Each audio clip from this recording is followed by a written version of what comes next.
네, 오늘의 주제는 현대차가 심상치가 않습니다. 2조 원을 들여서 또 울산에 전기차 공장을 짓는다고 하는 소식이 같이 들려왔는데요.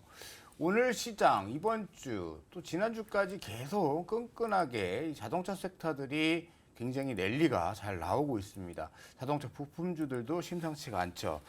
자, 일단은 우리 김민수 대표께 좀 질문 드립니다. 네, 현대차가 52조 신고가가 나왔습니다. 네, 근데 사실은 우리가 IRA 수혜를 못 보기 때문에 네. 피해를 볼 거다라는 의식이 강했지만 주가는 역발상으로 우상향이 나왔단 말이죠. 네. 질주가 계속 가능하다라고 보시나요? 그걸 잘하는 외국인들이 이렇게 사고 있네요. 이게 딱 보니까 4월 시작부터 네. 4월 초부터 외국인들이 그동안 그렇게 줄여가던 현대차 기아까지 같이 매수가 늘어나면서 예. 뒤늦게 분위기를 간파한 기관까지 이제 달려드네요. 네, 그래서 이게 나오는 현상은 지금 이제 4월달 같은 경우 지표를 봐도 이제 친환경차 쪽에 전기차는 꺾였습니다. 네. 미국도 꺾이고 유럽도 꺾이다 보니까 우려감은 높은데 그런데 외국인들은 계속 사네요. 그렇다는 얘기는 지금은 이래도 만약에 지금 보여주고 있는 현대기아차가 보여줄 전기차에 대한 투자에 대한 진심이라든가 예. 그리고 또 정확하게는 전기차가 아니라 모빌리티라고 봐야 되겠죠. 네. 이쪽에 대해서 앞으로 현대차가 가야 될 여러 가지 방향에 대해서 그래도 그나마 테슬라의 독주를 막을 수 있는 회사가 어디겠느냐. 특히 이제 내연기관차에서는 일본 차에 많이 밀렸습니다. 근데 판이 바뀌면서 전기차로 들어오다 보니까 현대 기아가 잘하고 있는 현상에 대해서 물론 이제 IRA 통해서 혜택을 못 받지만 혜택을 받을 수 있게 살짝 변화가 되기 시작하게 되면 그때는 가장 두드러진 모습이 나오지 않나라는 쪽에 무게를 두면서 나오고 있는 이 변화를 그대로 이제 앞으로의 변화 가능성에 대해서부터 베팅을 한다고 봐야 되겠죠. 네. 좋습니다. 우리 이주연 대표께서는 네. 이 질주의 포인트를 어떻게 보고 계시는 거예요? 네, 이제 외국인들이 그 탑승한 현기차가 지금 아우토반을 달리듯이 지금 주가가 바닥에서 막 끝까지 이렇게 우상향으로 만들어가는 그런 모습인데요. 이게 실적 발표 이후에 더 강해진 것 같아요. 네, 맞습니다. 예. 이게 저희가 이제 수요일마다 나와서 이제 찌매주 종목들 네. 드릴 때 자동차 부품 종목들을 이제 좀 소개를 많이 드렸는데 그렇죠. 지난주에 이제 제가 그 소개해 드릴 때 이야기 드렸던 게 현기차가 이번 주쯤 되면 정고점을 돌파할 거다라고 이야기를 드렸었어요. 이게 이제 우상향 흐름뿐만이 아니라 이제 외국인들의 수급도 이제 계속해서 이어져 왔던 부분이고 네. 시장이 이제 2차 전지 섹터가 조정받으면서 새로운 뭔가 뭐 이렇게 시장을 끌고 갈 수 있는 그런 주도 섹터가 필요한데 이게 어떤 실적적인 부분을 본다라면 자동차 섹터가 되지 않을까라고 좀 기대를 하고 있었거든요. 실질적으로 이제 뭐 외국에서 특히 미국에서 현기차 하면 굉장히 저렴한 싼 차, 요렇게 이제 인식이 좀 많이 되었었는데 이런 부분들이 지금 많이 인식이 변했습니다. 그래서 뭐 기아의 뭐 텔라루이드라든지 우리나라에는 이제 판매하지 않는 차지만 미국에서는 이제 없어서 지금 뭐 굉장히 대기를 오래 네. 해야지 살 수 있는 그런 자동차들도 많고요. 그러다 보니까 제 생각에는 외인들 매수하는 그런 부분들이 여기에 있지 않나 이런 생각이 들고요. 특히나 작년 실적을 우리가 봤을 때 글로벌 3위였거든요. 네. 그런데 아시다시피 중국에서 현기차 약간 보이콧하는 상황이잖아요. 네. 그래서 거의 매출이 없습니다. 그럼에도 불구하고 지금 3위였다. 1위 이제 뭐 토요타, 그 다음에 복스바겐 이렇게 이제 뭐 30%한 24% 정도의 이제 매출에서 차지하는 중국 비중이 그 정도 되는데요. 지금 중국에서는 전기차로 계속 이렇게 바뀌고 있어요. 근데 자국 전기차를 사용하려고 하는 사람들이 굉장히 늘다 보니까 점유율은 시간이 지날수록 떨어질 거다. 그러면 결국 이제 중국 매출이 이렇게 좀 다 같이 제로로 글로벌 자동차 회사들이 수렴하는 상황이 온다라고 했을 때 현기차가 1위를 할 가능성은 굉장히 높지 않겠나라고 보여지는 부분들이 충분히 설득력이 있다. 저는 그렇게 생각이 들고요. 아까 말씀하신 것처럼 이제 보스턴 다이나믹스 네. 인수를 했잖아요. 로봇. 그 다음에 이제 UAM 이런 부분들 앞으로 미래 더 성장할 수 있는 그런 먹거리들까지 장착을 했기 때문에 주가가 올라가는 게 이상할 건 없다 이렇게 생각이 듭니다. 어차피 지금 자동차로만 가는 게 아니라 로봇과 UAM이라는 또 성장 모멘텀을 등에 업고 가고 있는 것이다. 일단은 대형주인데 여러 가지 겹쳐 있는 모멘텀이 겹쳐 있는 종목군들이 역시 활기가 좋은 것 같습니다. 두 번째 질문 들어가 보죠. 미국에서 뺨을 맞고 오더니 울산 공장에 2조 원을 들여서 이제 전기차 공장을 짓습니다. 네. 조금 늦은 감이 없지 않아 있는데 네. 어떻게 신성장 동력으로 좀 돌파구가 생길 수 있다고 보십니까?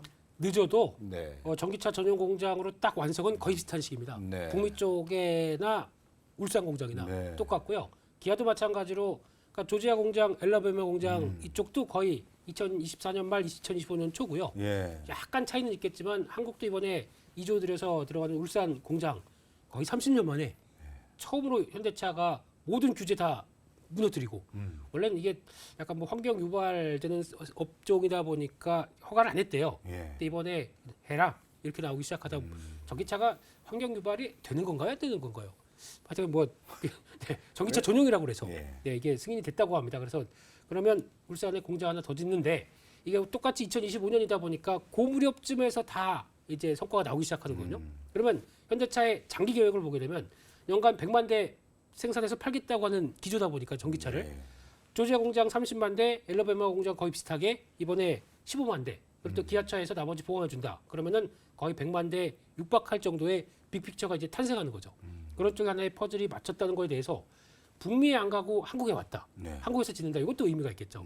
거의 뭐 삼성전자가 용인 클러스터 만드는 것처럼 이거와 거의 비슷한 쪽으로 우리도 세액 공제 해줄 테니까 네. 우리의 지역라고 했던 게 이번에도 이 공장 35% 세액 공제 들어가게 되면 네. 2조라고 하더라도 6,500억, 1조 3천억 정도까지 투자금 줄어드는 거죠. 네. 그래서 그런 효과까지 노린다라는 쪽으로 보게 되면 아무래도 한국도 거점을 마련하겠다는 의지 그리고 그에 따라서 그러니까 그러면 북미 공장에 들어가서 전장 부품들 갔던 회사들도 있겠는데 국내에서도 같이 조달해서 부품 나오겠다 그러면 국내 업체들도 수혜 같이 받겠네. 그러다 보니까 오늘 또 전장 부품주들이 쭉 움직였다고 봐야 되겠죠. 네. 좋습니다. 우리 이전 대표께서는 어떤 의견이세요?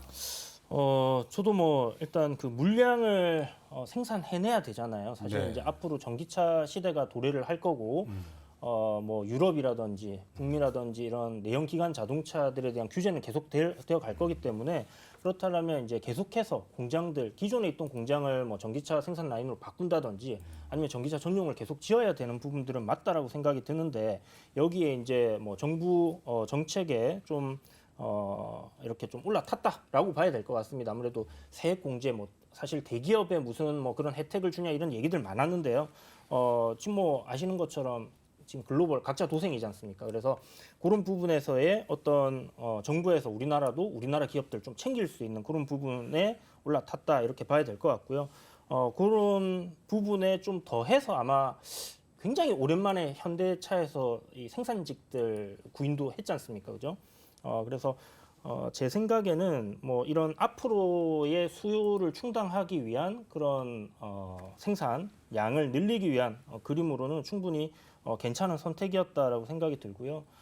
IRA가 문제다라고 얘기를 하는데 이게 2026년도부터는 실질적으로 이제 현기차 종목들 수혜를 받을 수 있습니다. 그렇기 때문에 그 전에 뭐 리스, 렌탈 이런 쪽으로 점유율 점점 늘려간다라는 부분을 생각했을 때는 충분히 괜찮다라고 생각하고 있습니다. 네, 알겠습니다. 자, 근데 이제 중요한 건 지금 많이 올라왔단 말이죠. 이 가운데서 그래도 글로벌 경기 침체가 우려가 되는데 자동차주가 달리고 있다. 소비 여력이 될까 많은 의구심들이 있지만 주식으로 봤을 때는 대장주가 맞다. 최선호주가 중요할 것 같아요. 네. 김민수 대표님은 어떤 종목을 최선호주로 보고 계십니까? 현대와 기아 중에서 골라야 되는 겁니까? 아닙니다. 네, 다양한 선택이 있는 겁니까? 네네. 네. 그렇다면 새로운 쪽으로 LG전자가 날 것 같습니다. LG전자요? 네. 뭐 폐부를 찌르는 답변이신데 전혀 예상 밖의 답변을 주셨어요. LG전자 한번 알아보죠.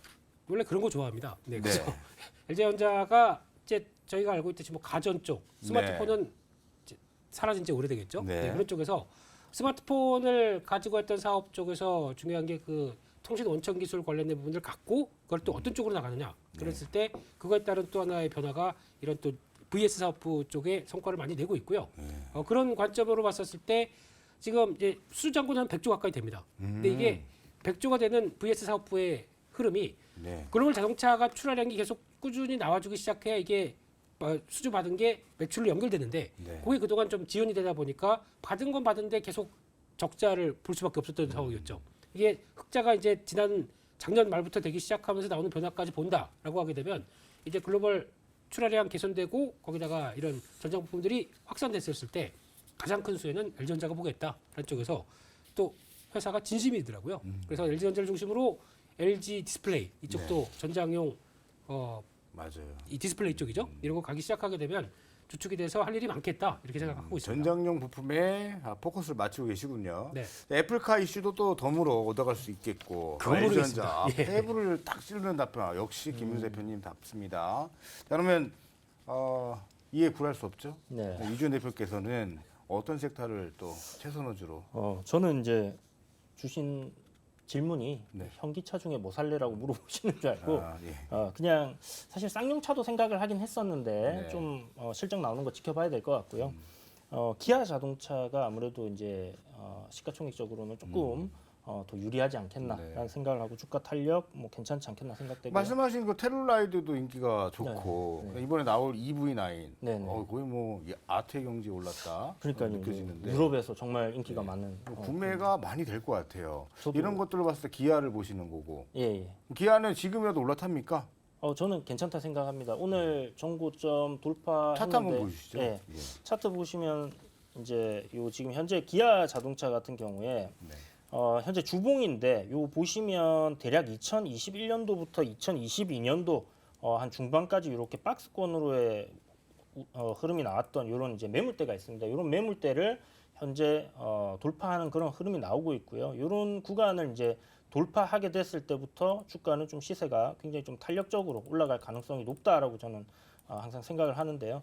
오늘 정고점 이제 돌파했기 때문에 거래량도 좀 터졌습니다. 그러면 여기서 이제 뭐 두 가지 시나리오 생각할 수 있겠죠. 뭐 당연한 소리겠지만 바로 올라가느냐 아니면 조금 눌렸다 가느냐 이렇게 생각할 수 있을 것 같은데 아무래도 시총이 40조나 되는 무거운 종목이다 보니까 이렇게 지금 이 트렌드 채널을 만들어 놓고 움직인다라고 생각을 하면 네. 고점권 왔을 때는 뭐 추격 매수보다는 한 단계 저점으로의 이런 조정 기다리셨다가 뭐 21선 부근이나 한 11선 부근에서 우리가 분할로 좀 공략을 해본다라면 계속해서 이렇게 좀 매매를 해갈 수 있는 종목이다라는 생각도 들고요. 뭐 그런 거 잘 모르겠다 하시는 분들은 그냥 뭐 분할로 음봉이 나올 때마다 조금씩 매수를 해두신다면 저는 한 업사이드가 한 20-30%는 충분히 좀 장기적으로 봤을 때 있다 이렇게 생각을 하고 있습니다. 네.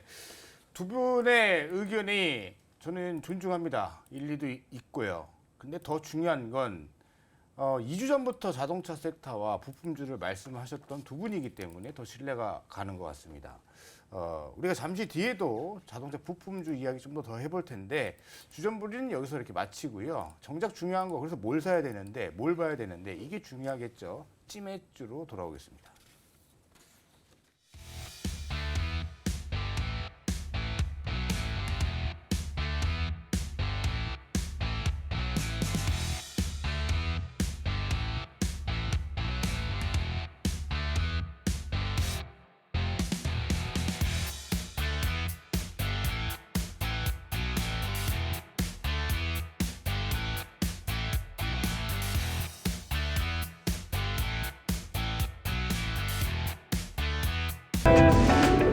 이로운 경제 채널 EBC